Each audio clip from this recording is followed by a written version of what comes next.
Dépendantes des autres nations. Tout est importé en Afrique. Donc, tout ce qui est consommé sur place est importé. Donc, l'Afrique ne peut pas se passer du reste du monde. Exactement. Voilà. Ce qui va m'amener vers Emmanuel en disant l'Afrique ne peut pas se passer du reste du monde. Je ne vais pas parler du monde. Je vais te poser la question à un franco-français, purement français. Emmanuel, alors, quand vous entendez le président élu, Bassirou Diomaye Faye, parler de l'Afrique, mettre l'Afrique au cœur de ses actions à venir, est-ce que ça ne fait pas peur au gouvernement français, par exemple, comme quoi il peut tourner le dos à la France? À la France, tout simplement. C'est un élève de perdu que vous allez. Déjà, vous avez en vue. Je ne suis pas le gouvernement français. Donc vous êtes français, donc vous suivez la politique. Je ne pourrais pas me parler. France-Afrique. Je ne pourrais pas évoquer cela en son nom. Par contre, non, je suis plutôt rassuré. Premièrement, parce que j'ai bien écouté ce qu'a dit le nouveau président Bassirou Diomaye Faye. D'ici son intronisation, à partir du 15 avril prochain, et la fin du mandat le 2 avril prochain de Macky Sall, il a évoqué, en tout cas en termes de paroles, des paroles apaisantes. Il parle de souveraineté, ça veut dire que à un moment donné, il faut... Mais vous savez que les Français sont très à cheval sur la souveraineté. Et que la souveraineté ne se résume pas à la souveraineté française. La souveraineté de toutes les nations. Absolument. Et il est utile que chaque nation recouvre sa souveraineté. Il peut très bien y avoir, dans le cadre du respect de l'intégrité territoriale, de la souveraineté nationale, une réflexion sur la présence militaire, économique, de la France au Sénégal. Je l'appelle de mes voeux. Vous pensez que d'ici là... D'ailleurs, il y a une mission, je vous le rappelle... Il va y avoir des manifestations pour que la France retire sa base militaire du Sénégal? Je n'ai pas compris que le président voulait retirer la base militaire du Sénégal. Et si ça arrivait, est-ce que je pense que la France va bien prendre cela? C'est pas la question. Si ça arrive, la France prendra acte.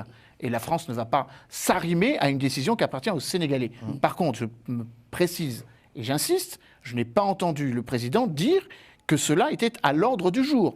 Par contre... C'est une projection, on va dire. Non, je n'ai pas Comme entendu. certains pays d'Afrique qui, à un moment donné...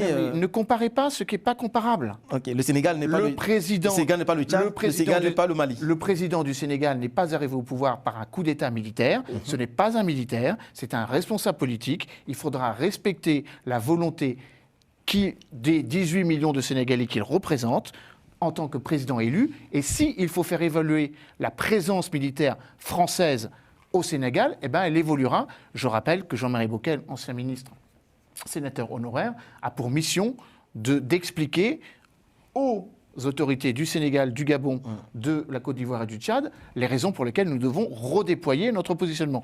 Encore une fois, je vous rappelle un dernier fait, et j'en resterai là, que notre base est une base non seulement avec la présence de 350 militaires français dans ce qu'on appelle les FFS, les Forces françaises du Sénégal, dans le camp Leclerc, mais que c'est surtout une base à vocation régionale où nous formons des officiers, sous-officiers sénégalais. Et nous les formons aux métiers dont ils ont besoin et aux expertises qu'ils ont besoin d'acquérir dans la sécurité maritime, la lutte contre la piraterie, la cyberdéfense, et que ça, je ne crois pas que ce soit dans l'intérêt des forces armées sénégalaises de tirer un trait sur cette présence. Merci Emmanuel. Alors je pense que nous arrivons au terme de cet échange, de ce débriefing. Monsieur Keïta, monsieur l'ambassadeur, alors par rapport à cette question de l'Afrique, du panafricanisme dont vous êtes le président de l'observatoire en question, qui prône Bassirou Diomaye Faye avec son acolyte Ousmane Sonko, qu'en pensez-vous pour terminer? On ne peut pas réussir avec soi-même. On réussit avec les autres. C'est le principe. L'international, c'est le principe de la coopération claire.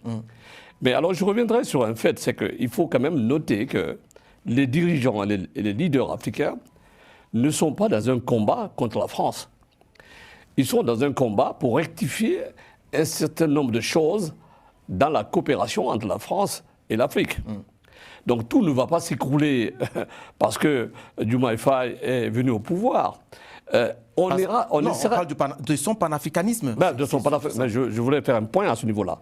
De son panafricanisme, c'est l'essence même des choses. Vous savez, il faut que l'Afrique se reconcentre d'abord sur l'essence même de ce qu'il est.